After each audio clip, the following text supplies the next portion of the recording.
গর্ভাবস্থায় মায়ের একটাই চাওয়া শিশুটি যেন সুস্থভাবে জন্মায়, আর এজন্য মায়ের খাবারের প্রতি বিশেষ যত্ন নেওয়া দরকার। কিছু খাবার আছে যেগুলো ভুলেও গর্ভাবস্থায় খাওয়া উচিত নয়। এক, কাঁচা বা আধা-সেদ্ধ ডিম ও মাংস।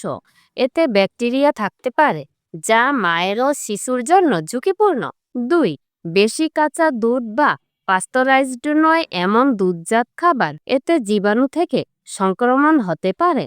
তিন, অতিরিক্ত ক্যাফেন, চা, কফি, কোলা জাতীয় পানীয়। এটি শিশুর বৃদ্ধি ও ঘুমের ব্যাঘাত ঘটাতে পারে। চার, আনারস ও কাঁচা পেঁপে।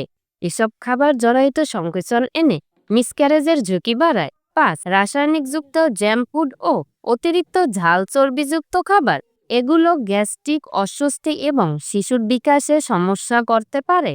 মনে রাখবেন, গর্ভাবস্থায় প্রতিটি খাবারই হতে হবে স্বাস্থ্যকর ও পরিমিত। যে কোনো খাবার নিয়ে দ্বিধা থাকলে অবশ্যই ডাক্তারের পরামর্শ নিন। সুস্থ মা মানে সুস্থ শিশু।